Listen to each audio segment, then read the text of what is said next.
નમસ્તે, હું ડૉક્ટર વિકલ્પ કોટવાલ ટોક વિથ ટોપર્સના આ યુટ્યુબના પ્લેટફોર્મ પર આપનું સ્વાગત છે. પણ જ્યારે આ જ વિષયના પ્રશ્નો પૂછાય અને એના જવાબ તો લખતો હોય તો જવાબની અંદર તથ્યો ક્યાં હોય છે? તો વાતો ખૂબ સારી કરે છે કે આવું હોવું જોઈએ, તેવું હોવું જોઈએ, પણ એની સાથે એને ફેક્ટ્સનું બેકિંગ નથી હોતું. જ્યારે પણ તમે કોઈક વાતની રજૂઆત કરતા હો, દલીલ કરતા હો, જો એ તથ્યાત્મક ન હોય, હકીકત આધારિત ન હોય, તો પછી સામેવાળો વ્યક્તિને સ્વીકારે નહીં. આ શીખ આપણે ખાસ લેવાની છે કે જ્યારે પણ આપણે મેઇન્સની અંદર આપણા ઓપિનિયન્સ આપતા હોઈએ છીએ, ઇવન ઇન્ટરવ્યૂની અંદર જ્યારે આપણે કોઈ પણ દલીલ કરતા હોઈએ છીએ, આપણે તથ્યો આપવાનું ભૂલી જઈએ છીએ. પ્રિલિમ્સ વખતે તો ફક્ત ને ફક્ત ફેક્ટ્સ ઉપર ફોકસ કરીને આપણે પ્રિલિમ્સ પાર પાડી લઈએ છીએ, પણ મેઇન્સ અને ઇન્ટરવ્યૂનો ફેઝ જ્યારે આવતો હોય ત્યારે એ જ ફેક્ટ્સને આપણે નજરઅંદાજ કરતા હોઈએ છીએ, કારણ કે આપણા મગજમાં પહેલેથી છાપ એવી બેસી ગઈ છે કે મેઇન્સ અને ઇન્ટરવ્યૂ એ તો ઓપિનિયન્સ બેઝડ એક્ઝામ્સ છે, એમાં તો આપણે અભિપ્રાયો આપવાના હોય. મારા મગજમાં પણ આવી છાપ હતી, પણ અભિપ્રાયો આપવાની દોટમાં ને દોટમાં ક્યાંક આપણે તથ્યોથી વિમુક્ત તો નથી થઈ રહ્યા. આ બને છે આપણી સાથે, મારી સાથે બનતું હતું. હવે તમે લોકતંત્રની વાત કરતા હોવ તો બંધારણના આમુખમાં જે લોકતાંત્રિક પ્રજાસત્તાક એવા શબ્દો નોંધાયેલા છે, એનો ઉપયોગ આપના જવાબમાં કરો, એનો ઉલ્લેખ આપના જવાબમાં કરો તો એ બધું શોભે. પણ એ વાતથી હું બિલકુલ અજાણ હતો. એ હું મારા સિનિયર્સ પાસે શીખ્યો, તાત્કાલિક એનું અમલીકરણ કર્યું. 2012ના વર્ષમાં યુપીએસસીની પ્રિલિમ્સ પાસ કરીને જ્યારે મેં મેઇન્સ આપી, બિલકુલ આ જ અપ્રોચ સાથે મેં મારા જવાબો લખ્યા. મને એનું પરિણામ મળ્યું અને હું ઇન્ટરવ્યૂ સુધી પહોંચ્યો. આ બાબતો છે કે જે સમય સાથે આપણે શીખવાની હોય. મેઇન્સના જવાબ લખવા એક આર્ટ છે, એક કળા છે, જેની અંદર તમારે દર્શાવવાનું હોય છે કે તમે ચિત્ર આખું એક ઊભું થતાં જોઈ શકો છો. થોડા દિવસ પહેલા જ મારી સંસ્થાના અમુક ઓફલાઈન બેચના સ્ટુડન્ટ સાથે અમે આ બાબત ઉપર ચર્ચાઓ કરી રહ્યા હતા. વધુ એક ઉદાહરણ દ્વારા આપને વાત સમજાવું કે જ્યારે આપણે ભારતના અર્વાચીન ઇતિહાસની વાત કરતા હોઈએ, મોડર્ન હિસ્ટ્રીની વાત કરતા હોઈએ, બ્રિટિશર્સના રાજ સમયે જે ભારતની અંદર અલગ અલગ હોદ્દાઓ તૈયાર થયા એની વાત કરતા હોઈએ, વાત કઈ રીતે કરીએ છીએ? 1773માં ગવર્નર જનરલ ઓફ બેંગોલનો હોદ્દો તૈયાર થયો. 1833ના વર્ષમાં ગવર્નર જનરલ ઓફ ઇન્ડિયાનો હોદ્દો તૈયાર થયો. 1858ના વર્ષમાં વાઇસરોય ઓફ ઇન્ડિયાનો હોદ્દો તૈયાર થયો. નહીં, એ રીતે નહીં. ગવર્નર ઓફ બેંગોલ 1773માં કેમ ગવર્નર જનરલ ઓફ બેંગોલ બને એની પાછળનું કારણ મને ખબર હોવી જોઈએ. શા માટે ગવર્નર જનરલ ઓફ બેંગોલ 1833નો કાયદો આવતા સુધીમાં ગવર્નર જનરલ ઓફ ઇન્ડિયા બની જાય? આ સિમ્પલી બેંગોલમાંથી ઇન્ડિયા નથી થતું. બંગાળથી ભારત એક જર્ની છે, એ જર્ની મને સમજાયેલી હોવી જોઈએ. ગવર્નર જનરલ ઓફ ઇન્ડિયાને આપણે વિપ્લવ બાદ સરકારના રાજમાં કેમ વાઇસરોય ઓફ ઇન્ડિયા કહ્યા? આની પાછળનો તર્ક મારી પાસે હોવો જોઈએ. જ્યારે આ ચિત્ર મારા મગજમાં અભ્યાસ કરતી વખતે ઊભું થયું હશે તો ત્યારે જ એ ચિત્ર હું મારા મેઇન્સના જવાબમાં ઉતારી શકીશ. મારી પાસે માત્ર હકીકતો હશે, તથ્યો હશે કે આ વર્ષમાં આવું થયું, તો મને જવાબ લખવા માટે તૈયાર નહીં કરે. 2012ની અમારી યુપીએસસી મેઇન્સમાં એક સવાલ પૂછાયો હતો કે ભારતની અંદર જે સ્થાનિક સ્વરાજની સંસ્થાઓ આવેલી છે, એ સ્થાનિક સ્વરાજની સંસ્થાઓનો ઉદ્ભવ અને વિકાસ કેવી રીતે થયો છે? સ્થાનિક સ્વરાજની સંસ્થાઓ એટલે આપ જાણતા હશો, પંચાયતો અને નગરપાલિકાઓ. હું આપને કહી શકું, પંચાયતો નગરપાલિકાઓ માટે ભારતના બંધારણમાં 2 ભાગ છે, ભાગ 9, 9A. ભાગ 9 અને 9Aના બધા જ અનુચ્છેદો આપને માલુમ હોય. દરેક અનુચ્છેદની જોગવાઈ આપ જાણતા હો, છતાં પણ આપ આ પ્રશ્નનો જવાબ નહીં લખી શકો. અમારી મેઇન્સમાં આ પ્રશ્ન 30 માર્ક્સ માટે પૂછાયો હતો, 300 શબ્દોમાં જવાબ લખવાનો હતો. હું આપને કહું છું, તમને જો બંધારણના ભાગ 9 અને 9Aની સંપૂર્ણ માહિતી હશે અને બધા જ અનુચ્છેદ આપ જાણતા હશો, ક્લોઝિસ સાથે જાણતા હશો, છતાં પણ આપ એ 300 શબ્દોનો જવાબ નહીં લખી શકો. કેમ નહીં લખી શકો? કારણ કે સ્થાનિક સ્વરાજના સંદર્ભમાં ભારતના બંધારણમાં શું જોગવાઈઓ છે? સવાલ એવો નથી. આ સંસ્થાઓનો ઉદ્ભવ અને વિકાસ શું રહ્યો છે? ઐતિહાસિક રીતે કેવી રીતે ઉતરી આવી છે? એમની ઉત્ક્રાંતિ શું છે? સવાલ આપને એના વિશે પૂછાયો છે. તો જ્યારે આપ બંધારણનો અભ્યાસ કરતા હો તો એની પહેલા એ પ્રકરણના ઇતિહાસ વિશે શું આપણે અભ્યાસ કર્યો છે? આપણે આપણી જાતને સવાલ કરવો પડે. આ વિગતો તાત્કાલિક નથી સમજાતી, મને પણ નહોતી સમજાય. ગુજરાતમાં રહીને જે અંદાજે 1.5-2 વર્ષ મારા ગ્રેજ્યુએશન દરમિયાન મેં તૈયારીઓ કરી, પુસ્તકો એ વખતે એવા જ આવતા, હાલમાં પણ આવે છે એવા, કે જ્યાં આગળ આપણને ફેક્ટ્સ ઉપર જ ફોકસ કરાવડાવવામાં આવે છે, ટિપિકલ જીકે. અને જ્યારે આવું જ વાંચન આપણે કર્યા રહેતા હોઈએ, માર્ગદર્શન પણ આપણને એવું જ મળતું રહેતું હોય, તો સ્વાભાવિક છે કે કદાચ એ પ્રિલિમિનરી પરીક્ષા માટેની તૈયારી થઈ જાય, મેઇન એક્ઝામિનેશન માટેની તૈયારી ન થાય. મેઇન્સમાં આપણે એસે લખવાનો હોય છે, નિબંધ લખવાનો હોય છે.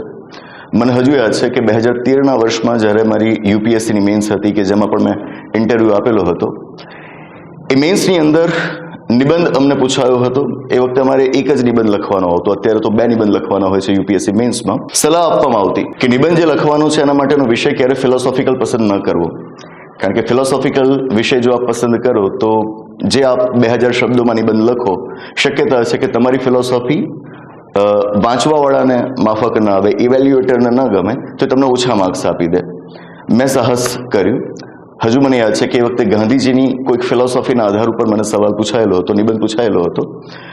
બીજા વિષયો હતા, એમાં એક પબ્લિક એડમિનિસ્ટ્રેશનનો પણ ટોપિક હતો, એક ઇકોનોમીનો પણ ટોપિક હતો કે જેને હું બહુ ઇઝીલી હેન્ડલ કરી શકું એમ હતું. પણ તોય મેં ફિલોસોફીનો જે ટોપિક હતો એને પસંદ કર્યો.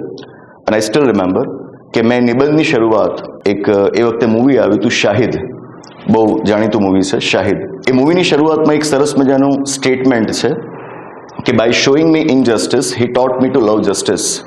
મને અન્યાય બતાવીને તેણે ન્યાયને પ્રેમ કરતા શીખવાડ્યું. મતલબ કે જો મેં અન્યાય ન જોયો હોત તો મને ન્યાયની અહેમિયત ન સમજાત.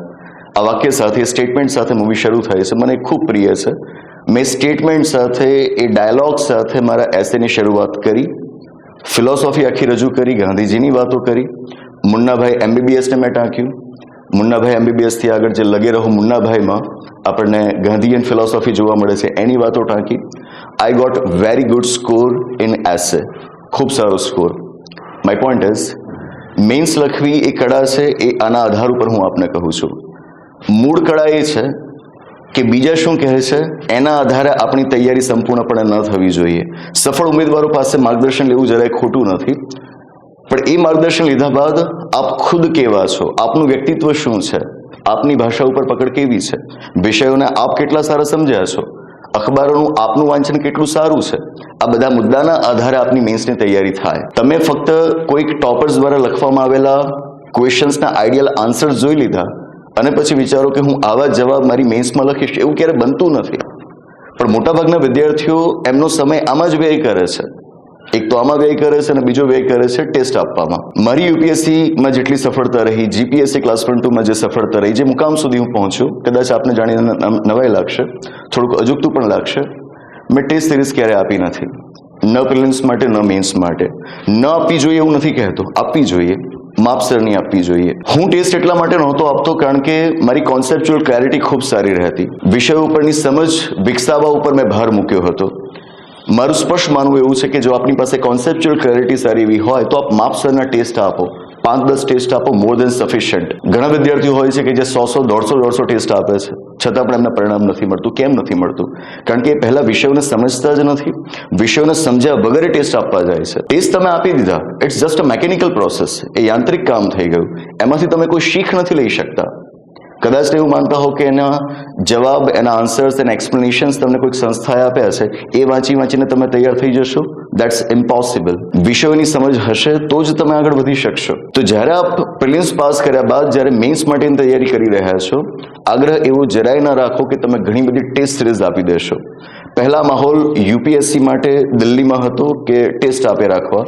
હવે ધીરે ધીરે એનું પ્રસરણ થયું છે અને ગુજરાતમાં પણ આપણે ત્યાં વાતાવરણ ઊભું થઈ ગયું છે કે પ્રિલિમ્સ પછી વિદ્યાર્થી કશું જ નથી કરતા, વાંચવાનું બહુ ઓછું રાખે છે અને મેન્સની ટેસ્ટ સિરીઝ પાછળ દોડે છે. અને વાતો છે, જ્યારે આ પ્રકારે વિદ્યાર્થીઓની માનસિકતા ઘડાઈ રહી હોય તો એનો લાભ લેનારા રહેવાના જ છે, એવી સંસ્થાઓ પણ રહેવાની છે, એવી ટેસ્ટ સિરીઝ પ્રોવાઈડ કરનારા પણ રહેવાના છે. આનાથી બચવું અપેક્ષિત એ છે કે આપે પહેલા પ્રિલિમ્સમાં જેટલું પણ વાંચ્યું છે એનું વારંવાર પુનરાવર્તન કરો. બધાનું પુનરાવર્તન થયા બાદ એક ચિત્ર ઊભું કરો દરેક વિષયનું. હું તો કહીશ કે દરેક વિષયના, દરેક પ્રકરણ, દરેક મુદ્દાનું એક ચિત્ર મગજમાં ઊભું થયેલું હોવું જોઈએ. એ મુદ્દા વિશે આપની પાસે એના જે સૌથી સેલિયન્ટ ફીચર્સ હોય, સૌથી એના આગવા લક્ષણો હોય, એ આગવા લક્ષણોની એક નોંધ તમારી પાસે હોવી જોઈએ. એવી નોંધ કે જેને તમે એક્ઝામ પહેલા ઇઝીલી રિવાઇઝ કરી શકો. પબ્લિક એડમિનિસ્ટ્રેશન સબ્જેક્ટ મારો ઓપ્શનલ હતો યુપીએસસીમાં. એમાં મારે નહીં તો 15 થી 20 જેટલા થિંકર્સ, ચિંતકોનો અભ્યાસ કરવાનો આવતો. હવે થિંકર્સ વિશે આપ વાંચવા જાઓ તો લગભગ 500-600 પાના તો ઓછામાં ઓછા એના વિશે તમે વાંચ્યા હોય. હવે આટલા બધા પાના વાંચ્યા હોય, મેન્સ પહેલા એ બધાને તમે રિવાઇઝ કરવા જાઓ, નેક્સ્ટ ટુ ઇમ્પોસિબલ. કરવું શું? આ બધા જ થિંકર્સની એક નોટ્સ અમે તૈયાર કરી હતી. મારી નોટ્સ પણ અત્યારે આપ જોઈ શકો, વધીને કદાચ 30 થી 40 પાનામાં એ બધા થિંકર્સના જે આગવા લક્ષણો હતા એ મેં નોટ્સમાં ઉતારી લીધા હતા. પરીક્ષા પહેલા હું માત્ર એ જ નોટ્સને રિવાઇઝ કરતો, કારણ કે મૂળ પુસ્તકોને રિવાઇઝ કરવાનો આપણી પાસે સમય જ નથી હોતો. તો જે મેઇન્સની તૈયારી કરી રહ્યા છે એ વિદ્યાર્થીઓ માટે હું ખાસ આગ્રહ રાખીશ, આવી રીતે નોટ્સ બનાવવાની ટેવ પાડો. પ્રિલિમ્સમાં નહીં કરો તો કદાચ અમુક હદ સુધી ચાલી જશે, કારણ કે ત્યાં આગળ સવાલ ક્યાંથી આવવાના છે એના કોઈ જ પેરામીટર્સ ફિક્સ નથી. મેઇન્સમાં કમ્પેરેટિવલી ફિક્સ છે, એરિયાઝ ફિક્સ છે કે જેની જ આસપાસ તમને સવાલ આવવાના છે, અને કદાચ એક્ઝેક્ટલી એરિયાઝમાંથી સવાલ ન પણ આવે તો પણ તમારી નોટ્સ છે એ તમને ગાઈડ કરશે કે સવાલ ગમે તે પૂછાય, તમારા કયા રેલેવન્ટ મુદ્દાઓ આની અંદર આવી શકે. આ નોટ્સ તમારી તમને ગાઈડ કરી શકે. એટલે આગ્રહ ખાસ રાખીશ કે આપ નોટ્સ ખાસ બનાવો મેઇન્સ માટે. ગુજરાતી માધ્યમનો હું વિદ્યાર્થી છું. પહેલા ધોરણથી લઈને 12મા ધોરણ સુધી મેં ગુજરાતી માધ્યમમાં જ અભ્યાસ કર્યો છે, પણ પહેલેથી પપ્પાના પ્રભાવના કારણે અંગ્રેજી ઉપર પણ સારી એવી પકડ રહી છે, અને મેં જે યુપીએસસીની પરીક્ષા પાસ કરી, ઇન્ટરવ્યુ સુધી પહોંચ્યો, જીપીએસસીમાં ફાઇનલ સિલેક્શન મેળવ્યું. આ બધું મેં ઇંગ્લિશ મીડિયમમાં જ કર્યું છે, અને હજુ હું ઇંગ્લિશ ભણાવું પણ છું. ગુજરાતના વિદ્યાર્થીઓ અંગ્રેજીથી દૂર ભાગે છે. મેઇન્સનો વિદ્યાર્થી અંગ્રેજીથી દૂર ભાગતો હોય ન ચાલે. એવું ક્યારેય ના વિચારવું કે જે લોકો ઇંગ્લિશ મીડિયમ સાથે જીપીએસસી આપવાના છે એમણે જ ઇંગ્લિશ ન્યૂઝપેપર કે ઇંગ્લિશ બુક્સ વાંચવાના છે. That's wrong approach. નબળું હોઈ શકે ના નથી, સમય સાથે આપણે એને સુધારી શકીએ. હાલની જીપીએસસી ક્લાસ 1-2 મેઇન્સ જે પ્રમાણે તૈયાર થઈ છે, જે પ્રકારના ક્વેશ્ચન્સ આપણી સામે આવી રહ્યા છે, એમાં આપણી પાસે જે એનાલિટિકલ અપ્રોચ હોવો જોઈએ એ ગુજરાતી છાપા વાંચેથી આપણી પાસે નથી આવતો. આપણે ધ હિન્દુ વાંચવું પડે, આપણે ઇન્ડિયન એક્સપ્રેસ વાંચવું પડે. સ્વીકારીશ, ધ હિન્દુની ભાષા પ્રમાણમાં કઠિન છે, કદાચ એ આપ છોડી દો તો ચાલે. ઇન્ડિયન એક્સપ્રેસને આપ ન છોડી શકો. ક્યારે એવું ન વિચારો કે રોજ તમારી સામે વોટ્સએપમાં એક પીડીએફ આવી જાય છે, એ વાંચીને આપનું કરંટ અફેર્સ તૈયાર થઈ જશે. ક્યારે એવું ન વિચારો કે કોઈ યુટ્યુબ ચેનલ ઉપર રોજના એડિટોરિયલ્સના વિડીયોઝ આપ જોતા રહો છો, એનાથી આપનું ધ હિન્દુ અને ઇન્ડિયન એક્સપ્રેસ તૈયાર થઈ રહ્યું છે. That never happens. You yourself need to read newspaper. જો આપ જાતે કરશો તો જ એના વિચારોને ગ્રહણ કરી શકશો, અને પછી એના આધારે આપને જવાબ લખી શકશો. અને માત્ર જીએસના જવાબ લખવા માટે નથી, એસેના જવાબ, એસે આખો આના આધારે જ લખાશે. ઇન્ટરવ્યુમાં બોલવાની આપની કળા વિકસશે, પર્સનાલિટી ડેવલપમેન્ટ આપનું થશે. એના માટે આપણે કોઈ અલગથી ક્લાસીસ કરવાની જરૂર નહીં પડે. જે વ્યક્તિ પોતાની કન્ટેમ્પરરી ઇવેન્ટ્સ, આજુબાજુની ઘટનાઓને યોગ્ય રીતે સમજી શકે છે, એ જ ઇન્ટરવ્યુમાં સારી રીતે બોલી શકે, એવું મારું સ્પષ્ટ માનવું છે. મેં મારી યુપીએસસીની તૈયારી કર્યા પછી જીપીએસસી માટે એક દિવસ પણ તૈયારી નહોતી કરી, કારણ કે સ્ટેટ સર્વિસ સિસ્ટમે ક્યારે ટાર્ગેટ કરી જ નહોતી. પણ હા, વિદ્યાર્થીઓની સામે એક આદર્શ ઉદાહરણ પૂરું પાડી શકાય કે મેં પરીક્ષા પાસ કરી છે તો હું તમને પણ કરાવી શકું, એ હેતુથી મેં જીપીએસસી આપી. એના માટે મેં એક દિવસનું પણ વાંચન નહોતું કર્યું, કરવાની જરૂર નહોતી, કારણ કે યુપીએસસીની તૈયારી એટલી સારી થઈ ચૂકી હતી. My point in making is કે આજે યુપીએસસીની તૈયારી કરનારા વિદ્યાર્થીઓ વધુને વધુ જીપીએસસી ક્લાસ 1-2ની તૈયારી કરી રહ્યા છે. તમારી સ્પર્ધા એમની સાથે થાય છે. જો આપ માત્ર ને માત્ર જીપીએસસી ક્લાસ 1-2 માટે જ ફોકસ્ડ છો તો આપ સ્વીકારો કે એવા કેટલાય વિદ્યાર્થીઓ કે જે ગુજરાતમાં રહીને યુપીએસસીની તૈયારી કરી રહ્યા છે, અથવા તો પહેલા દિલ્હી રહીને યુપીએસસીની તૈયારી કરી ચૂક્યા છે અને હવે ગુજરાત પાછા આવ્યા છે. આ બધા જીપીએસસી ક્લાસ 1-2 આપે છે. તો જો તમે એમની સાથે કોમ્પિટ કરતા હોવ તો તમારે એમના લેવલને મેચ કરવું પડે, ત્યાં સુધી પહોંચવું પડે. અને છેલ્લા 3-4 વર્ષના રિઝલ્ટ્સ આપ જોશો, આપને મળી આવશે કે જીપીએસસી ક્લાસ 1-2માં વધુને વધુ એવા જ વિદ્યાર્થીઓ પાસ થઈ રહ્યા છે કે જે યુપીએસસીમાં ક્યાંક ને ક્યાંક સુધી પહોંચ્યા હોય. આ ગંભીર પરિસ્થિતિ છે. માત્ર ગુજરાતની પરીક્ષાઓની તૈયારી કરનારા વિદ્યાર્થીઓ માટે આ એક ગંભીર પરિસ્થિતિ છે કે જ્યાં આગળ એમના માટે સ્પર્ધાનું વાતાવરણ વધુને વધુ મોટું થઈ રહ્યું છે. કોમ્પિટિટર્સ વધુને વધુ મજબૂત આવી રહ્યા છે. આવા સમયે તમે એવા કારણો આપો કે મારું અંગ્રેજી સારું નથી, કે હું ઇંગ્લિશ ન્યૂઝપેપર વાંચવા માટે પૂરતો સમય નથી ફાળવી શકતો, અથવા તો જો ઇંગ્લિશમાં સ્ટાન્ડર્ડ બુક્સ છે એના રેફરન્સ લેવા માટે મારી પાસે સમય નથી રહેતો, તો હું કહીશ કે આપણે આપણું અહિત કરી રહ્યા છીએ. પરીક્ષામાં લાખો વિદ્યાર્થીઓ બેસે છે. મુખ્ય પરીક્ષા એટલા માટે કહેવાય છે કારણ કે એ મુખ્ય જ છે. પ્રિલિમ્સ, મેઇન્સ, ઇન્ટરવ્યુ મુખ્ય છે એટલા માટે જ આ તબક્કાને મુખ્ય પરીક્ષા કહેવાય છે, કારણ કે એના જ માર્ક્સ તમને ફાઇનલ સિલેક્શન અપાવવાના છે. બેદરકારીમાં ન ચાલે. જરૂરી છે કે આપણે વધુ પ્રતિબદ્ધ બનીએ, કટિબદ્ધ બનીએ, ડેડિકેશન આપણું વધારીએ, અને જે સોર્સિસ આપણને કહેવાય છે એનું વાંચન આપણે રાખીએ. જીપીએસસી ક્લાસ 1-2ની મેઇન્સમાં જવાબો કેવી રીતે લખવા એની થોડીક સ્પેસિફિક ડિટેલ્સ આપણે લઈ લઈએ. આપણી સામે જીએસના જે પ્રકારે પેપર્સ અત્યારે તૈયાર થઈને આવી રહ્યા છે, અને સ્વીકારવું રહ્યું કે છેલ્લા 5-6 વર્ષોની અંદર જીપીએસસીએ જાણે કે જાહેર કરી દીધું છે કે યુપીએસસી કરતાં અમે જરાય નીચે નથી, અમારા ક્વેશ્ચન્સનું લેવલ એ જ રહેશે કે જે યુપીએસસીમાં જોવા મળે છે. તો એને ધ્યાનમાં રાખીને આપણી પાસે અમુક સ્પેસિફિક ડિટેલ્સ હોય અપેક્ષિત છે કે આપણે જવાબો લખવા કેવી રીતે, એના માટેની તૈયારીઓ શરૂ કરવી કેવી રીતે. સૌથી પહેલી તો સ્પષ્ટતા મગજમાં એ લઈ આવો કે ક્યારેય વિકીપીડિયા ટાઈપ આન્સર્સ તમારા નહીં બની શકે. વિદ્યાર્થીઓ જ્યારે માર્ગદર્શન માટે આવતા હોય છે ત્યારે એમની અંદર સતત એક છુપો ડર હું નોંધતો હોઉં છું. એમને એમ થતું હોય છે કે સર અહીં આગળ મને જેવો જવાબ જોવા મળે છે એવો તો મારો ક્યારે લખાતો નથી. વિકિપીડિયામાં જેવું સરસ મજાનું મથાળું બાંધ્યું હોય, શોર્ટમાં એનું ટાઇટલ પછી એનું ઇન્ટ્રોડક્શન આપ્યું હોય અને પછી ડિટેલ્ડ ડિસ્ક્રિપ્શન આપ્યું હોય, છેલ્લે રેફરન્સીસ આપ્યા હોય, એવું વાસ્તવમાં આપણે જવાબમાં બની શક્ય નથી. માળખું હોવું જોઈએ, જવાબનું માળખું હોવું જોઈએ. એ બાબત સાથે હું ના નથી પાડતો, પણ તમે માત્ર એ માળખાને ધ્યાનમાં રાખીને જ જવાબ બનાવવા જશો, કન્ટેન્ટ ઉપર ફોકસ નહીં કરો તો તમને માર્ક્સ નહીં મળે. આંધળી દોટમાં વિદ્યાર્થીઓ ભૂલ કરી બેસે છે. એ માત્ર એક જ બાબત ઉપર ફોકસ કરે છે કે introduction, body part and conclusion. બસ મારું એક સ્ટ્રક્ચર તૈયાર થઈ ગયું એટલે મારો જવાબ લખાઈ ગયો. મેં ટાઈમ લિમિટમાં જવાબ લખી નાખ્યો એટલે જવાબ તૈયાર થઈ ગયો. That's wrong. That's not a good practice. Content is the king. Always remember. વિષય વસ્તુ આપનું જે છે એને જ આપ ફોકસ પર લેશો. યુપીએસસીની પરીક્ષામાં તો જે તે સમયે જ્યારે મેં મેઇન્સ પાસ કરી ઇન્ટરવ્યૂ માટે હું ગયો એ વખતની વાત કરું તો ઘણા પ્રશ્નોના જવાબ એવા હતા કે જેની અંદર મેં એ પ્રકારનું સ્ટ્રક્ચર ડિઝાઇન કર્યું જ નહોતું. કારણ કે જે પ્રશ્નની માંગ હતી એ પ્રમાણે મુદ્દાઓ મારી પાસે તૈયાર હતા. અને મીન્સ જ્યારે આપ લખવા બેસો ને ત્યારે આપને સમજાશે કે સમય એટલો ઓછો હોય છે કે એટલા સમયની અંદર એક પ્રોપર ડિઝાઇન સાથે જવાબ લખવા એ ખૂબ અઘરું બની જાય. અમે માત્ર મુદ્દા લખતા તો પણ માર્ક્સ મળતા. ઘણી વખત તો મુદ્દા એવા રહેતા કે જેમાં આખું વાક્ય પૂરું પણ ન કર્યું હોય. પબ્લિક એડમિનિસ્ટ્રેશન જીપીએસસી ક્લાસ 1-2 મારો ઓપ્શનલ સબ્જેક્ટ હતો. અમારા વખતે ઓપ્શનલ સબ્જેક્ટ હતું જીપીએસસીમાં. ડિસ્ક્રિપ્ટિવ લખવાનો હોય આખો વિષય. મારો સેકન્ડ હાઈએસ્ટ સ્કોર હતો એ વખતે પબ્લિક એડમિનિસ્ટ્રેશન સબ્જેક્ટમાં, અને જેનો સૌથી હાઈએસ્ટ સ્કોર હતો આખા ગુજરાતમાં એ મારો સ્ટુડન્ટ હતો. એટલે હું બહુ ફર્મલી આપને કહી શકું કે આ સ્ટ્રેટેજી પ્રમાણે આપ ચાલી શકો. તો એ જે મેં જવાબો લખ્યા હતા, ઓપ્શનલ સબ્જેક્ટ હોવા છતાં એના જવાબની અંદર ઘણી જગ્યાએ મેં સીધા જ મુદ્દાઓ લખી નાખ્યા હતા. કોઈ એવી ડિઝાઇન નહીં કે એનું ઇન્ટ્રોડક્શન આવું ને તેવું. બરાબર છે. તો સૌથી વધારે ફોકસ આપે જે કરવું એ આ બાબત ઉપર કરવું કે આપ પ્રશ્નની માંગ પ્રમાણે એના જરૂરી મુદ્દાઓ રજૂ કરી રહ્યા છો કે નહીં કે એનું સ્ટ્રક્ચર. એક વખત આપ આ ફોકસ લઈ આવશો એટલે ધીરે ધીરે આપને આપોઆપ ખબર પડવા માંડશે કે તમારે સ્ટ્રક્ચરમાં કેવી રીતે માઇગ્રેટ થવું, કન્ટેન્ટ રીચ કરવું કેવી રીતે. એક જ રસ્તો છે, પ્રીવિયસ યર્સ ક્વેશ્ચન પેપર્સ, જૂના વર્ષોના પ્રશ્નપત્રો. વિષયો આપણા અતિ વિશાળ છે. એટલું બધું એની અંદર કન્ટેન્ટ રહેલું હોય છે કે મેઇન્સ માટે તમે બધું રિવાઇઝ કરવા જાઓ માંડ 2-3 મહિનાના સમયગાળામાં it's almost next to impossible.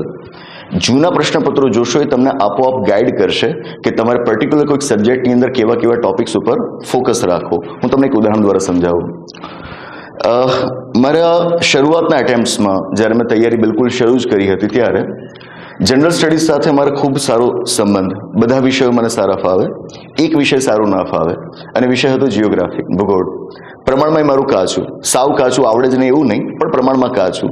જેવું ઇન્ડિયન પોલિટી જાણું, જેવું ઇન્ડિયન ઇકોનોમી જાણું, જેવું ઇન્ડિયન હિસ્ટ્રી હું જાણતો, જિયોગ્રાફી મારું કમ્પેરેટિવલી વીક હતું. મેઇન્સ આવી, તૈયારી માટે સમય ખૂબ ઓછો, અને જિયોગ્રાફીમાં એટલું વાંચન મારું હતું નહીં. કરવું શું? મેં કર્યું એ કે એ વખતે ધ હિન્દુ બહુ રેગ્યુલરલી અમે વાંચતા, હજુ વાંચું છું, પણ એ વખતે એક્ઝામ માટે વધુ વાંચતા. એક્ઝામ માટે જ્યારે ધ હિન્દુના જૂના આર્ટિકલ્સ અને બધું જ અમે ભેગું કરવાનું શરૂ કર્યું, કામ એટલું કર્યું કે છેલ્લા 1 વર્ષની અંદર જિયોગ્રાફીને લગતા કયા કરંટ અફેર્સના સમાચાર આપણી સામે આવ્યા હતા એનું એક લિસ્ટ બનાવો. મેં એક લિસ્ટ બનાવ્યું, અને મારો એક ફ્રેન્ડ હતો કે જે જિયોગ્રાફી ઓપ્શનલ સબ્જેક્ટ સાથે તૈયારી કરી રહ્યો હતો, એને હું મળ્યો, એને મેં કહ્યું કે ભાઈ તમે મને આટલા મુદ્દાઓ સમજાવો, અથવા તો આવા મુદ્દાના સંદર્ભમાં જો પ્રશ્ન પૂછાય તો શું લખાય એની એક સામાન્ય માહિતી આપો. આઈ સ્ટીલ રિમેમ્બર ધ હિન્દુમાં એ વખતે જિયોગ્રાફીના સંદર્ભમાં એક મુદ્દો સરસ મજાનો ચર્ચામાં હતો, એટલે કે એડિટોરિયલ આવેલો હતો. That was on ડેઝર્ટિફિકેશન. મેં એને નોટ કર્યો, મારા મિત્ર પાસે ગયો, શીખ્યો એની પાસે. એ વખતની અમારી યુપીએસસી મેઇન્સમાં સીધો સવાલ પૂછાયો હતો 10 માર્ક્સનો ડેઝર્ટિફિકેશન ઉપર. બિલકુલ એ જ પ્રમાણે લગભગ આર્કટિક ઓશનને લગતી એ વખતે કોઈક ડિબેટ ચાલી હતી. નીચેથી જે બેડમાંથી હાઇડ્રોકાર્બન્સને વગેરે મળી આવતા હોય અને એના માટે દેશો વચ્ચે સ્પર્ધા ચાલી છે ત્યાં સુધી પહોંચવા માટેની. તો એના સંદર્ભમાં કોઈક એડિટોરિયલ ધ હિન્દુમાં આવેલો હતો. મને ખૂબ રસ પડ્યો હતો એમાં, જિયોગ્રાફી સાથે સંબંધિત હતો. એના વિશે પણ મેં જાણ્યું, કારણ કે જિયોગ્રાફી વિશે બીજું વાંચવાનો મારી પાસે સમય નહોતો.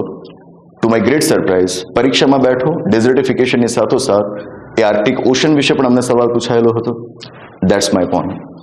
Mains is all about contemporary events. Remember my words. Mains is always about contemporary events. તમે આસપાસની જે ઘટનાઓ છે ન્યૂઝપેપર્સમાં એડિટોરિયલ્સ વાંચો છો, લગભગ એની આસપાસ જ તમને સવાલો પૂછાય છે.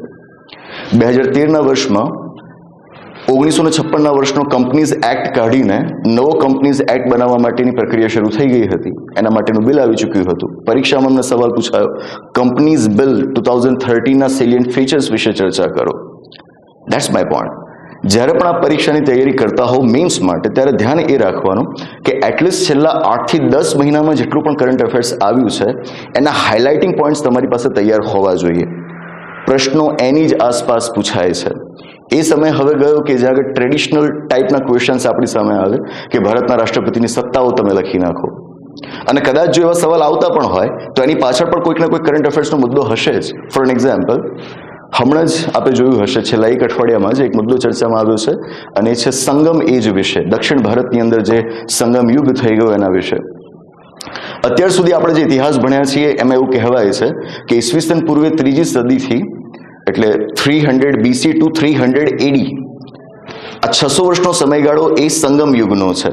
પણ અત્યારે જે એક્સકેવેશન્સ થઈ રહ્યા છે એના પરથી માહિતી એવી મળી રહી છે કે કદાચ ઈસવીસન પૂર્વે 8મી સદીથી સંગમ યુગ અસ્તિત્વમાં હશે કે જ્યારે ઉત્તર ભારતની અંદર આપણે ત્યાં વૈદિક યુગ ચાલતો હતો. તો માનવામાં આવે છે કે સંગમ યુગ તો ત્યારથી હશે. તો હવે મને આ વખતની મેન્સમાં સંગમ યુગ વિશે સવાલ પૂછાવાની શક્યતા વધી જાય. એ સવાલ પૂછાય ત્યારે મારે એવું ના માનવું કે હિસ્ટ્રીમાં મેં જરૂર ટિપિકલ રીડિંગ રાખ્યું તો એમાંથી જ મને સવાલ પૂછાયો, બીજા કોઈ મુદ્દામાંથી ન પૂછાયો, આમાંથી કેમ પૂછાયો? કારણ કે સંગમ યુગ અત્યારે ચર્ચામાં છે. માય પોઈન્ટ ઇઝ, હિસ્ટ્રીનું પણ કરંટ અફેર્સ હોય જે આપણે શોધતા આવડવું જોઈએ. જીએસની આખી તૈયારી આ રીતે કરાય, કારણ કે પ્રિલિમ્સમાં આપ દરેક વિષયને ઊંડાણપૂર્વક સમજી ચૂક્યા હોવ છો. હવે બધા વિષયોને એ રીતે પાછા ભણવાનો તમારી પાસે સમય જ નથી. તમારે કરવાનું એ હોય કે પ્રિલિમ્સમાં જેટલું વાંચ્યું છે એનું અઠવાડિયા 10 દિવસની અંદર કોઈક રિવિઝન કરી નાખવાનું હોય, અને રિવિઝન કર્યા બાદ હું તો કહીશ કે 1 મહિના સુધી ફક્ત આટલું જ કામ કરવાનું હોય કે છેલ્લા 8 થી 10 મહિનામાં કરંટ અફેર્સ કેવું આ વિષયોના સંદર્ભમાં મારી સામે ચર્ચામાં આવ્યું હતું, હું એને જ તૈયાર કરું, એનાથી વિશેષ કાંઈ નહીં. જો એક વખત આપ આ કરતા જશો તો જીએસની આપની તૈયારી આપોઆપ સુધરતી જશે અને ટૂંક સમયમાં આપને આ પરિણામ દેખાઈ જશે. રહી વાત ભાષાના પ્રશ્નપત્રોની, ગુજરાતી ભાષાનું પ્રશ્નપત્ર આપણી સામે છે, અંગ્રેજીનું પણ છે. ભાષાઓ આપણને પ્રમાણમાં અઘરી લાગે. ગુજરાતી આપણી માતૃભાષા હોવા છતાં, રોજિંદા વ્યવહારમાં એને વાપરતા હોવા છતાં જ્યારે એનું પેપર લખવાનું આવે ને ત્યારે વિદ્યાર્થીઓમાં ખચકાતા હોય છે. ન ખચકાઓ, આપ લખી જાણો છો. કરો એટલું કે જેટલા પણ એની અંદર તમને પ્રશ્નો પૂછાય છે, પછી પત્ર લેખન વિશે હોય કે પછી રિપોર્ટ રાઇટિંગ હોય, ગદ્ય સમીક્ષા હોય, દરેકનું એક મોડેલ તમારી પાસે તૈયાર હોવું જોઈએ. મતલબ કે રિપોર્ટ રાઇટિંગ, તો રિપોર્ટમાં મથાળું કેવું હોવું જોઈએ, તારીખ ક્યાં લખાય, સ્થળ ક્યાં લખાય. Report is a description, it's not an opinion. અહેવાલ જ્યારે તમે લખતા હો તો એમાં જે ઘટનાઓ થઈ છે એનું આબેહૂબ વર્ણન તમારે કરવાનું હોય, તમારા અભિપ્રાયના આપવાના હોય, તો આની ખબર આપણને હોવી જોઈએ. તો એના માટે તમે આવા જેટલા પણ મુદ્દાઓ છે દરેકનું એક આઈડિયલ મોડલ કેવું હોવું જોઈએ એ આપને સરળતાથી કોઈ પણ પુસ્તકમાંથી મળી રહેશે. અત્યારે તો આપણી પાસે ગુજરાતી ભાષામાં પણ એવા પુસ્તકો આવવા માંડ્યા છે કે જ્યાં આગળ આ પ્રકારના મોડલ્સ આપેલા હોય છે. એક વખત એ મોડેલ સમજી લો. એ મોડેલ સમજી લીધા બાદ એ મોડેલ પ્રમાણે આવા અહેવાલો લખાયેલા હોય, કહો કે વિચાર વિસ્તાર લખાયેલા હોય, એવા 10 એક્ઝામ્પલ્સ તમે ક્યાંકથી મેળવો, જે પણ આજે આપણને ઇઝીલી અવેલેબલ છે જ. આવા તમે એટલીસ્ટ 10 એક્ઝામ્પલ્સ અલગ અલગ જગ્યાએથી મેળવ્યા, વ્યવસ્થિત એનો અભ્યાસ કર્યો, 2-4 સારા પેપર્સ લખી લીધા. બિલીવ મી, લેંગ્વેજીસના પેપર્સમાં આપને કોઈ વાંધો નહીં આવે. તમારી જોડણીઓ ખોટી લખાય છે, સ્પેલિંગ્સમાં ભૂલ થાય છે, થતી જ હશે, પણ જ્યારે તમે આ બધી પ્રક્રિયાઓમાંથી પસાર થતા હશો, આપોઆપ તમારી એ જોડણીની ભૂલો સુધરતી જશે. તમારા સ્પેલિંગ્સ જે ખોટા હતા એ સ્પેલિંગ્સ હવે સુધારવા માંડશે. સમય માગશે, સમય આપવો પડશે. એકદમથી તમારી ગ્રામેટિકલ મિસ્ટેક્સ સુધરી નહીં જાય, એકદમથી તમને સંપૂર્ણ વ્યાકરણ નહીં આવડી જાય. એ સમય માગતી પ્રક્રિયા છે, અને આ સમય એટલે મહાવરાનો સમય. જેટલી પ્રેક્ટિસ આપ વધુ કરશો, ટૂંક સમયમાં આપને આ પરિણામ દેખાવા માંડશે. તો જે મેઇન્સ સ્પેસિફિક તૈયારી કરવાની છે એમાં આ બાબતોને આપ ધ્યાન પર લેશો. આ અને એના જેવી જે બીજી વાતો આપણે કરી એ બધી જ બાબતોનું આપણે જો ધ્યાન પર લઈએ તો એના આધારે આપણી તૈયારીઓ, હું દિલ્હીના મારા અનુભવના આધારે અને ગુજરાત રાજ્યમાં છેલ્લા 12 વર્ષના અનુભવના આધારે કહીશ કે that is one of the best preparations you can ever have. મેં દિલ્હીમાં એ લેવલ જોયું છે અને હું તો આજની તારીખે પણ કહેતો રહું છું કે હું જે કંઈ પણ છું એ દિલ્હીના આભારી છું. તો દિલ્હીનું એ વાતાવરણ અને ગુજરાતના વાતાવરણના સમેશન સાથે હું આપને કહીશ કે જો આપ આ પદ્ધતિઓ પ્રમાણે તૈયારી કરતા થયા, જીપીએસસી ક્લાસ 1-2 અઘરી નથી. ક્લાસ 3થી થોડાક ઉપર જવાનું છે ચોક્કસ, પણ મેઇન્સ ઇન્ટરવ્યુ અલગ પડતા તબક્કાઓ લાગે કે જે ક્લાસ 3માં આપણને ક્યાંય નથી જોવા મળતા, એનો હાવ મગજમાં ન રાખતા. આ બાબતોનું ધ્યાન રાખીને જો આપ આગળ વધ્યા, ખૂબ ટૂંક સમયમાં આપ સફળતા પ્રાપ્ત કરી શકશો. ટૂંક સમય એટલે અહીંયા આગળ આપણા માટે 2-3 વર્ષે ટૂંક સમય કહેવાય, બરાબર. 6-8 મહિના એ ટૂંક સમય અહીંયા આગળ ન કહેવાય. અહીંયા આગળ સમય આપણને લાગતો હોય છે. તો માનસિક સજ્જતા પણ કેળવવી કે થોડાક વધુ મહિનાઓ અહીંયા આગળ મારે આપવાના થશે. એ સાથે જો આપ આગળ વધ્યા તો ચોક્કસથી લાખોની ભીડમાંથી તમે આ પરીક્ષાને પાસ કરીને આપનું જે સ્વપ્ન હોઈ શકે, કદાચ ડેપ્યુટી કલેક્ટર બનવાનું, મામલતદાર બનવાનું, ડીવાયએસપી બનવાનું, એને ચોક્કસથી આપ મેળવી શકશો. તો આ હતી મારી વાત. મારા વિશે મેં વાતો કરી, અને સાથે પરીક્ષાની તૈયારી કેવી રીતે કરવી એનું માર્ગદર્શન પણ આપવાની કોશિશ મેં આપને કરી. આ પ્લેટફોર્મ થકી હું આપના સુધી પહોંચવાની કોશિશ કરી રહ્યો છું. હજુ પણ જો આ સંદર્ભે આપના કોઈક સવાલ હોય તો આપ અમને જણાવી શકો. શક્ય હશે, સંજોગો અનુકૂળ હશે, તેનું સમાધાન કરવાની પણ કોશિશ કરીશું. મારી વાત અહીંયા આગળ અટકાવું. આભાર. નમસ્તે.